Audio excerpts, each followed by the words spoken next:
কিন্তু আমরা প্রায়শই লক্ষ্য করি এবং তাদের প্রভাব ব্যবসার দিক থেকে, পাওয়ারের দিক থেকে একটা মহল কিন্তু খুব মাথা চাড়া দিয়ে উঠেছে। সেটা হলো ভণ্ড নবুয়তের দাবিদার আমার নবীজির পরে, তার ইন্তেকালের পরে 12 থেকে 13 জন করেছিল। এর মধ্যে সাবকন্টিনেন্টে ব্রিটিশদের পরিকল্পনায় সাজানো একটা গোষ্ঠী হলো, বলেন তো, তাদের কিন্তু নামে মসজিদও আছে, ঢাকা শহরেও আছে, গোটা দেশে আছে। এদের অর্থনীতি, এদের কি বলবো, এদের যে প্রচার, এদের যে প্রসার, এদেরকে প্রমাণ করার জন্য একটা মহলও আছে।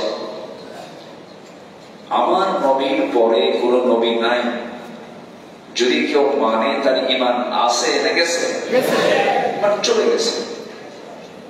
অথচ এই একটা বিশাল ফিতনা আমার দেশে কিন্তু চালু আছে, তারা সবকিছু চালিয়ে যাচ্ছে। তাহলে আমরা কি রাসূলকে ভালোবাসি? আসতে বল, সবাইকে ভালোবাসি, সবাইকে মহব্বত করি। আমার নবীর পরে যে নবুয়তের ভণ্ডরা দাবি তুলছে, এই ব্যাপারে আমি যদি চুপ থাকি, তাহলে কি এটা আমার জন্য ভালোবাসা কি কমতি মনে হয় না? বলেন, কমতি মনে হয় কিনা বলেন? অবশ্যই কমতি মনে হয়। সচেতন ব্যক্তির জন্য বেশি খুলে বলতে হয় না, ইঙ্গিতটাই যথেষ্ট।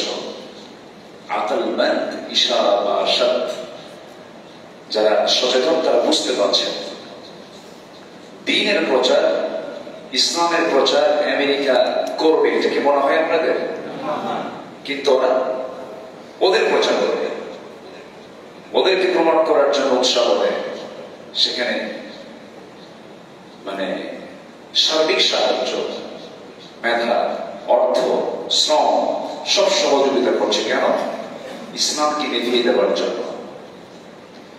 ইসলামের সুরত ধারণ করে যুগে যুগে ইসলামের নামের দোহাই দিয়ে যুগে যুগে এই ভণ্ড প্রতারক চক্র ছিল, এখনো আছে। এর মাঝেই আমাকে ঈমান রক্ষা করে চলতে হবে। এখন এই ঈমান রক্ষা করে চলার জন্য যে ইলমি যোগ্যতা দরকার, ব্যবসা করার জন্য অভিজ্ঞতার দরকার আছে না নেই? জ্ঞানের দরকার আছে না নেই? ব্যবসা করার সাবজেক্ট নেই? ব্যবসার সাবজেক্ট আছে, ফিনান্স, মার্কেটিং, ম্যানেজমেন্ট, ব্যাংক চালাবেন, এর জন্য পড়াশোনা আছে। তো দুনিয়ার এই জাগতিক এই 60-70-80 বছরের জিন্দেগির পরিচালনার জন্য যদি এগুলো যোগ্যতার প্রয়োজন হয়, ঈমান যে একটা বিষয়, এই ঈমানটাকে ঠিক রাখার জন্য অবশ্যই ইলম কালামের দরকার আছে না নাই?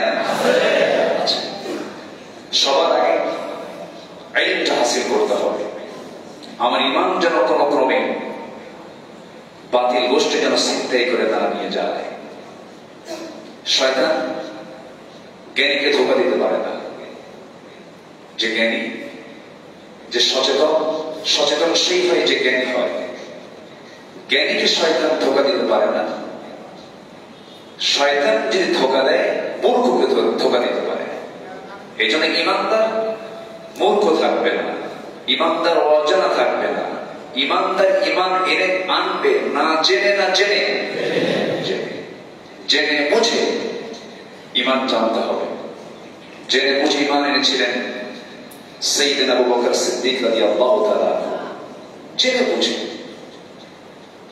আল্লাহ এবং নবীর প্রতি যে নিঃশর্ত ভালোবাসা, কোন শর্ত ছাড়া, একদম চোখ বন্ধ করে অন্ধ আনুগত্য। আল্লাহ এবং নবীর আনুগত্যের ক্ষেত্রে কোন কন্ডিশন, কোন শর্ত করা যাবে না। তার বাস্তব প্রমাণ ছিলেন সাইয়েদনা আবু বকর সিদ্দিক রাদিয়াল্লাহু তাআলা। আমার নবীজি মেরাজ করতে গেছেন, তিনি ইসরা করেছেন।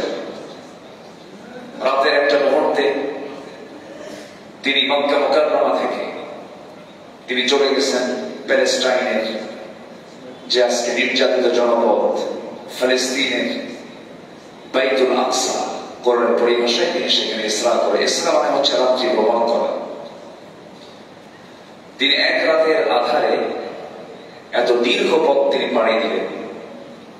সেখান থেকে উরুজ হলো, মেরাজ হলো,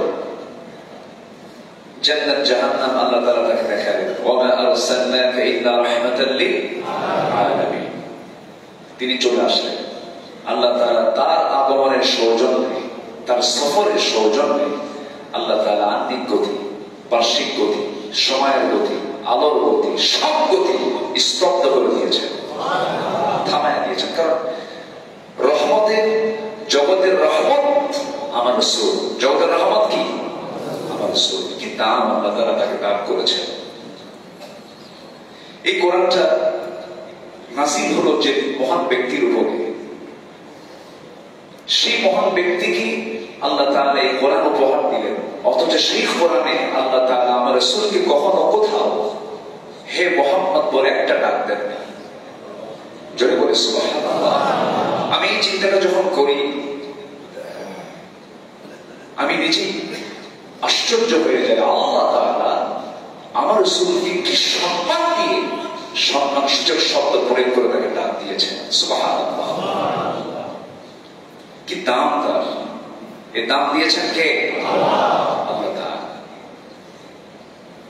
আল্লাহ তাআলা তার নিজের পরিচয় নিতে নিয়ে বলেছেন, তার পরিচয়টা কি তিনি বলেছেন আলহামদুলিল্লাহি রাব্বিল আলামিন। আর আমার নবীর পরিচয় দিতে নিয়ে বলেছেন ওয়া মা আরসালনাকা ইল্লা রাহমাতাল লিল আলামিন। আমি হলাম গোটা জগতের রব, আমি প্রতিপালক আমি।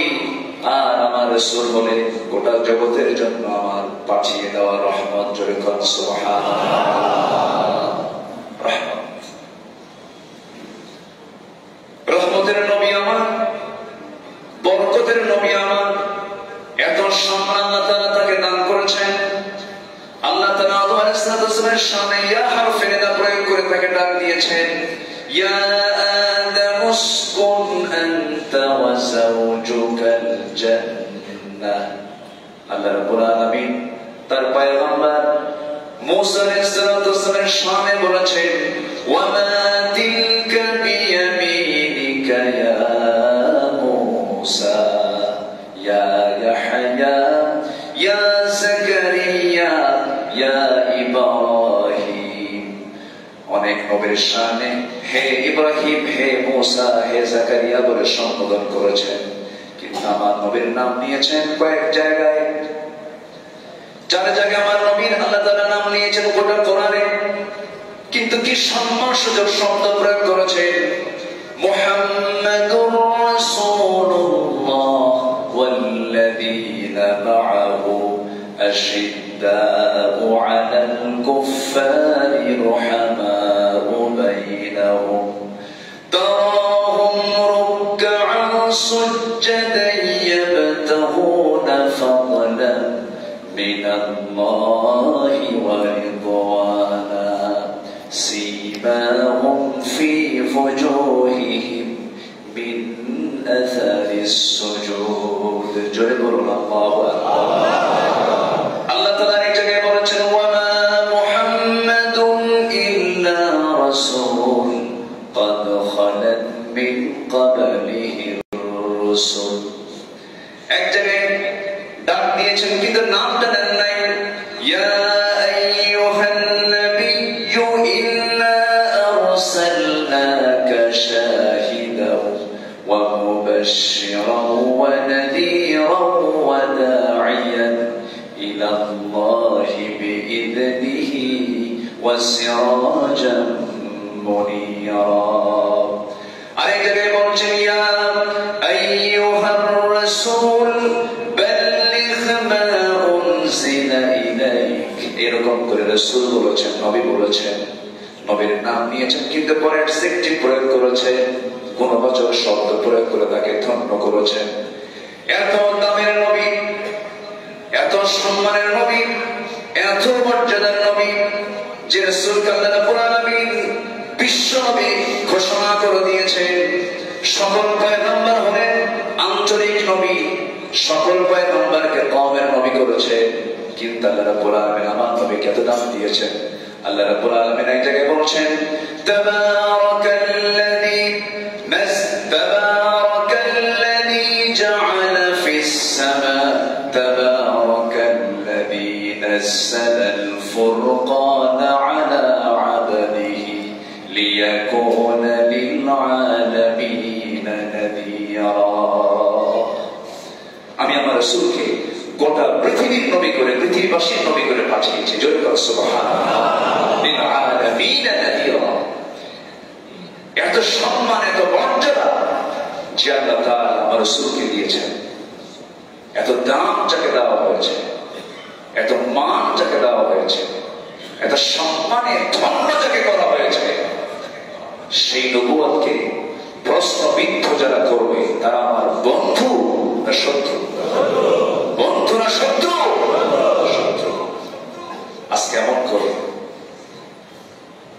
অনেক ফিতনা আমাদের ইমানকে ছিনতাই করার জন্য সমাজে ছড়িয়ে দেওয়া হয়েছে। অনেক পণ্য আজকে ফেমাস, যে পণ্যগুলো আমাদের ঘরে ঘরে পৌঁছে গেছে, কিন্তু এটার প্রমোটাররা হচ্ছে কাদিয়ানি, এদের প্রমোটাররা হচ্ছে আমার নবীর দুশমন। কি ঠিক কিনা? দুশমন। আমরা রাসূলকে কতটুকু ভালোবাসতে পেরেছি, এখানে কিন্তু প্রশ্ন রয়ে যায়। সম্মানিত ভাইরা, আমার জীবন যদি নবীর আদর্শে যদি সাজানো না হয়, আমার নবীর সুপারিশ জুটবে না, এতে কোনো সন্দেহ নাই। আমার মাথা থেকে পা পর্যন্ত আপাতমস্তক, আমার বাহির এবং ভিতরে, ইন এবং আউট, সূরাত এবং সিরাত টোটাল হতে হবে একজন ব্যক্তির ধাঁচে গড়ানো। তিনি হচ্ছেন মুহাম্মদুর রাসূলুল্লাহ। এটা শর্ত। এটা কি শর্ত? আল্লাহ রাব্বুল আলামিন বলেন লাকাদ কানা লাকুম ফি রাসূলিল্লাহি উসওয়াতুন হাসানাহ লিমান কানা ইয়ারজুল্লাহা ওয়াল ইয়াওমাল আখির ওয়া যাকারাল্লাহা কাসীরা। তোমাদের জন্য উত্তম আদর্শের বাস্তব নমুনা কেউ নয়। তোমাদের জন্য আদর্শের বাস্তব নমুনা তোমার দোলনা থেকে মৃত্যু পর্যন্ত তোমার জীবন পরিচালনা করার জন্য একটাই মডেল বানিয়েছি। তিনি হচ্ছেন একজন মহান ব্যক্তি, জনাবে মুহাম্মদুর রাসূলুল্লাহ সাল্লাল্লাহু আলাইহি ওয়াসাল্লাম। আল্লাহ তাআলা তাকে কত দামি করেছেন। আল্লাহ তার শানে বলেছেন মা আতাকুমুর রাসূলু ফাখুযুহু ওয়া মা নাহাকুম আনহু ফান্তাহু। তোমাদের রাসূল তোমাদের জন্য যা নিয়ে এসেছেন তা তোমরা গ্রহণ করবে, যা নিষেধ করেছেন তা থেকে তোমরা নিজেকে গুটিয়ে রাখবে, বিরত রাখবে। রাসূল যা আদেশ করেছেন তাই তোমাকে মানতে হবে। আমি আল্লাহকে সরাসরি পাবো না, আল্লাহকে সরাসরি ভালোবাসতে চাইলে ভালোবাসতে পারবো না, তার সঙ্গে সম্পর্ক, তার সঙ্গে মহব্বত গড়ে তুলতে চাইলেও গড়ে তুলতে পারবো না। শব্দ জড়িয়ে দিয়েছেন মহান রব্বুল আলামিন। যারা পারেন ঠোঁট মিলে আমার সঙ্গে বলুন ইন কুনতুম তুহিব্বুনাল্লাহা ফাত্তাবিউনি ইউহিব্বুকুমুল্লাহ ওয়া ইয়াগফির লাকুম যুনুবাকুম ওয়াল্লাহু গফুরুর রহিম। কি মোহাম্মদ से वफा तूने तो हम तेरे है, ये है जहां चीज है क्या लौह कलम तेरे है। মোহাম্মদকে যদি ভালোবাসো, ভালোবাসা পাবে আমার লৌহ কলম লুভেবে। তোমরা মাটির পৃথিবীর সকল ছাড় দুনিয়াও পেয়ে যাবে, আখিরাতও পেয়ে যাবে। শর্ত হলো তোমার নিজের জীবনের চাইতে রাসূলকে বেশি মহব্বত করতে হবে। কার কথা? কার কথা? আল্লাহর কথা। আল্লাহ তাআলা আমার রাসূলকে তার চারি চারিত্রিক সনদ নিজে দিয়েছেন। পৃথিবীর কোন ব্যক্তির দ্বারা আমার নবীর নবুয়তের সত্যতা প্রমাণ করা হয় নাই, তার চারিত্রিক সনদ পৃথিবীর কেউ দেয় নাই। আল্লাহ রাব্বুল আলামিন নিজে তার চারিত্রিক সনদ দিয়ে নিজেই ঘোষণা করে দিচ্ছেন। যারা পারেন ঠোঁট মিলিয়ে বলুন নূন ওয়াল কলমি ওয়া মা ইয়াসতুরুন মা আনতা বিনি'মাতি রাব্বিকা বিমাজনুন ওয়া ইন্না লাকা লাআজরান গায়রা মামনুন ওয়া ইন্নাকা লাআলা খুলুকিন আযীম। যে আযীম শব্দটা আল্লাহ তাআলা নিজের শানে ব্যবহার করেছেন, সে আযীম শব্দটা রাব্বুল আলামিন নবীর শানে ব্যবহার করেছেন। রুকুতে যখন আমরা যাই সেই সময় আমরা বলি সুবহান রাব্বিল আযীম। এই আযীম শব্দটা আল্লাহ তাআলা নবীর শানে ব্যবহার করেছেন, অর্থাৎ তার চারিত্রিক সনদটা আল্লাহ তাআলা এমন ভাবে দিয়েছে, আমার নবী ছিলেন মহান চরিত্রের আধার। জোরে কর সুবহানাল্লাহ।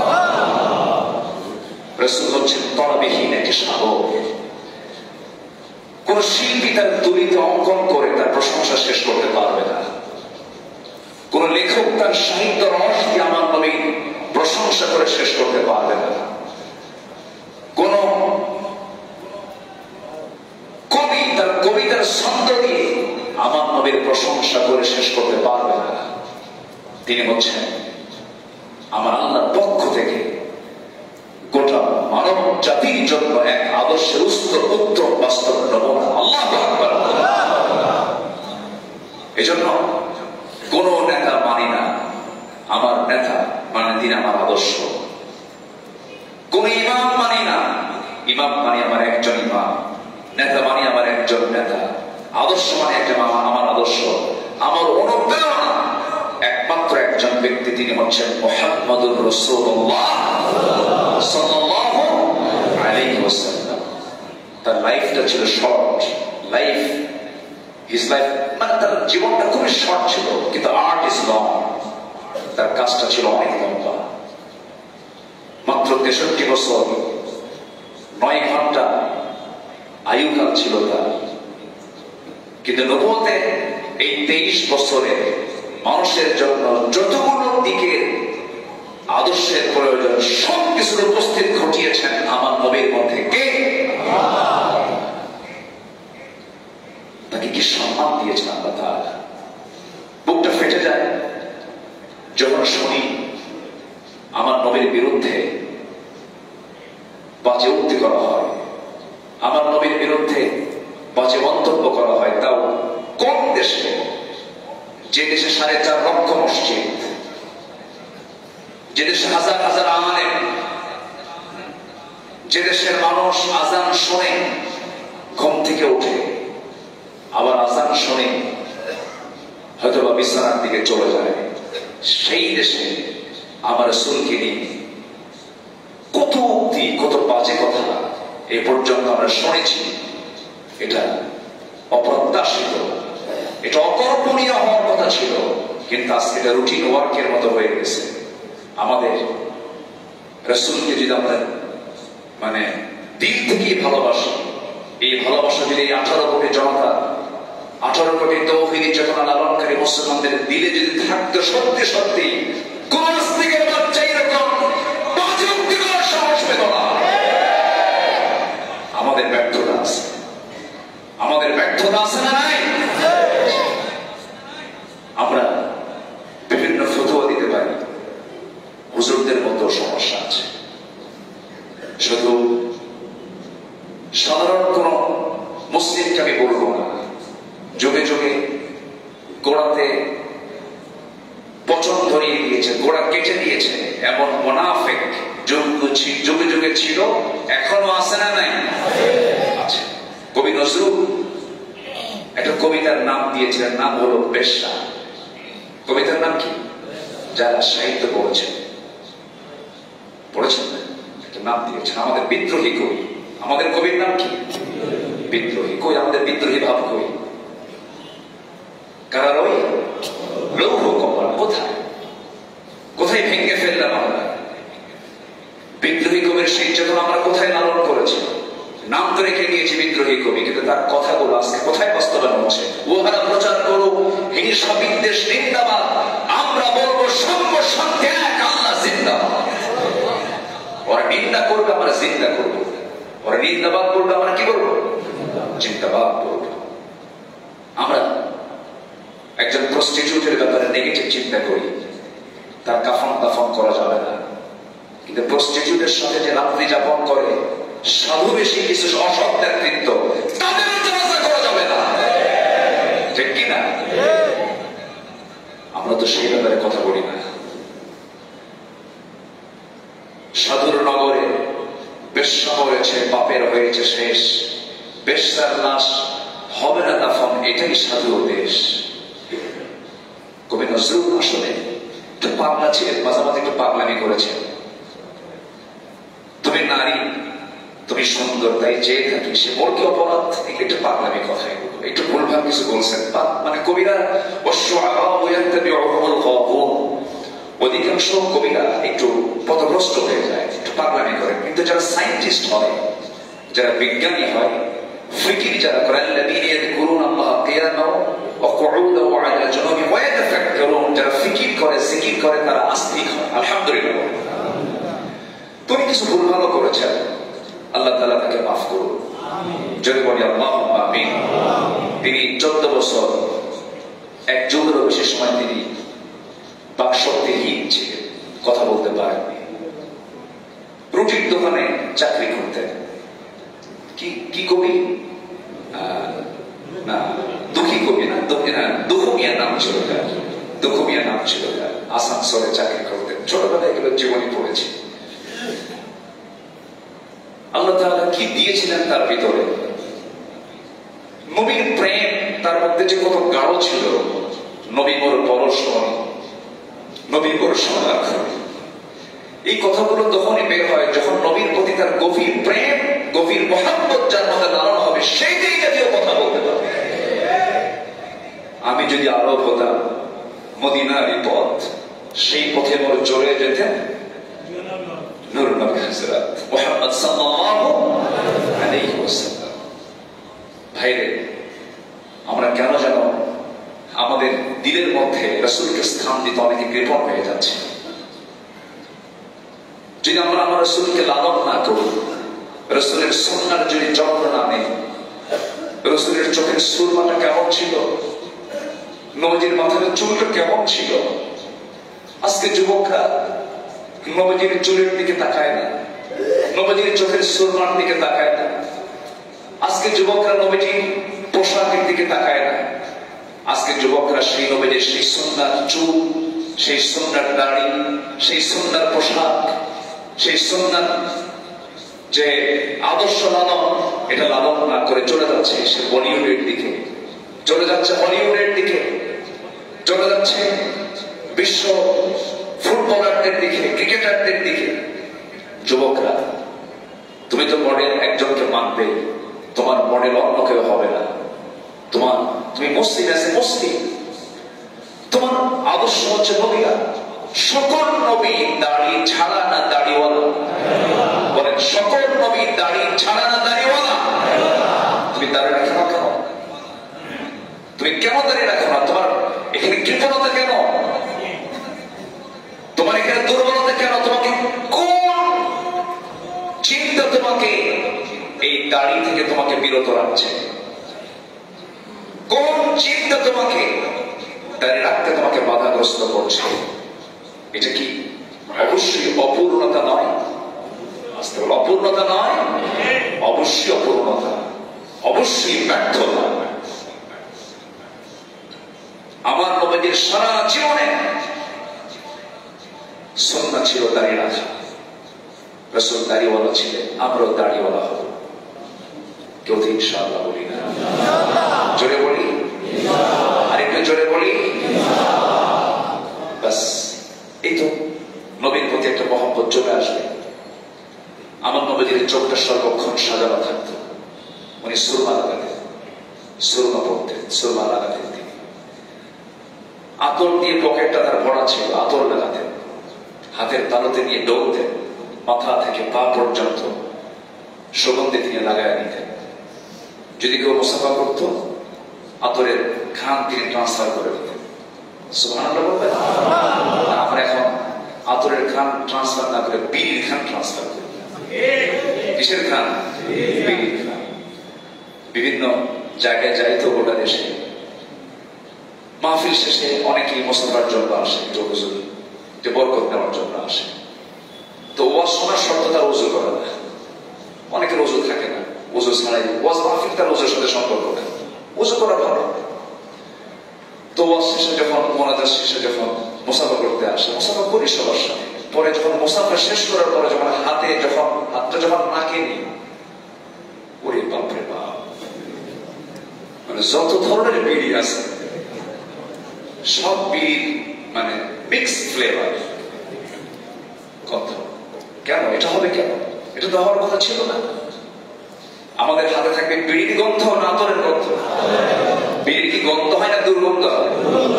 যারা বিড়ি খায় তাদের বউ আছে কেমনে থেকে আমি থেকে চিন্তা করি, এত পচা গন্ধ।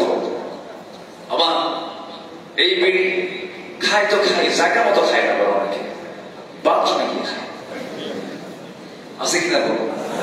আল্লাহ তাআলা বলছেন লাকাদ খালাকনাল ইনসানা ফি আহসানি তাকওয়িম, আমি মানুষকে সবচেয়ে সুন্দর আকৃতি দিয়ে সৃষ্টি করেছি। সব প্রাণী মুখ দিয়ে খায়, আর বান্দাকে আল্লাহ তাআলা আগে হাতে তুলে নিয়ে এরপরে বান্দা হাত দিয়ে মুখে নিয়ে খায়। সুবহানাল্লাহ বলবেন? কুকুর খায় কেমনে? সরাসরি মুখ দিয়ে। আল্লাহ তাআলা মানুষকে এত স্বতন্ত্র করে বানিয়েছেন বিড়ি খাওয়ার জন্য। বলেন বিড়ি খাওয়ার জন্য? আচ্ছা, বিড়ির বাজেট এই বছরে কমছে না বাড়ছে? স্বাধীনতার পর থেকে নিয়ে আজ পর্যন্ত বিড়ির বাজেট কোন বছর কি কমে? আমরা অর্থমন্ত্রীকে ধন্যবাদ দিই, বাজেট বাড়ায়, কিন্তু বাজেট যত বাড়তেছে বিড়ি খাওয়া কমতেছে না বাড়তেছে? যারা বিড়ি খায় তারা বলে প্রয়োজনে বাড়ি বেচবো, তো বিড়ি খাওয়া। বলেন তো, আমি যদি নবীর সুন্নাহকে ফলো করি তাহলে কি আমার হাতে আতরের গন্ধ থাকবে না বিড়ির গন্ধ থাকবে? আতরের গন্ধ থাকবে। আতর লাগাবো আমরা। সকল দুর্গন্ধ থেকে আল্লাহ তাআলা, সকল নেশা থেকে আল্লাহ তাআলা আমাদেরকে হেফাজত করুন। আমিন। জোরে বলি আল্লাহুম্মা আমিন। আমার নবীজির মাথা থেকে পা পর্যন্ত এমন কোন সুন্নাহ নাই, এমনকি আমার নবীজি নখ কাটার সুন্নাহও শিখিয়েছেন। সুবহানাল্লাহ। নখটা কাটবো কেমন, তাও ইসলামে আছে না নাই? আমার রাসূল বলেছেন আদর্শ দেখেন। আমার নবীজি বলেছেন, ও আমার সাহাবীরা, দিনের আলোকে আমি যা করি, তোমাদের সঙ্গে যে মুআমালাত গুলো হয়, যে কথাগুলো বলি, যে আচরণগুলো তোমরা আমার দেখো, গোটা বিশ্ববাসীর সামনে আমার সমস্ত আচরণগুলো, সমস্ত কথাগুলো সব তোমরা জানিয়ে দাও। গুনাহ নাই আমার জন্য 24টা ঘন্টা প্রত্যেকটা সেকেন্ডকে তোমরা প্রকাশ করে দাও। ও আমার নবী, ও আমার স্ত্রীরা শোনো, রাতের আধারে গোপনে গোপনে আমি তোমাদের সঙ্গে যে কথাগুলো বলি, যে কাজগুলো করি, তাও তোমরা প্রকাশ করে দাও।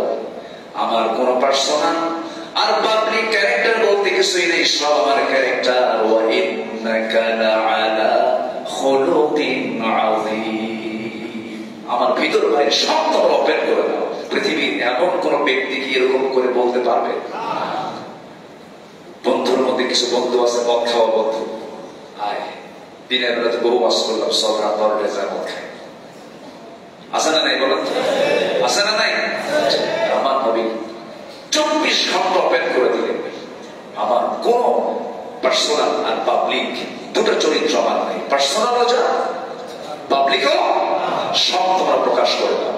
অতএব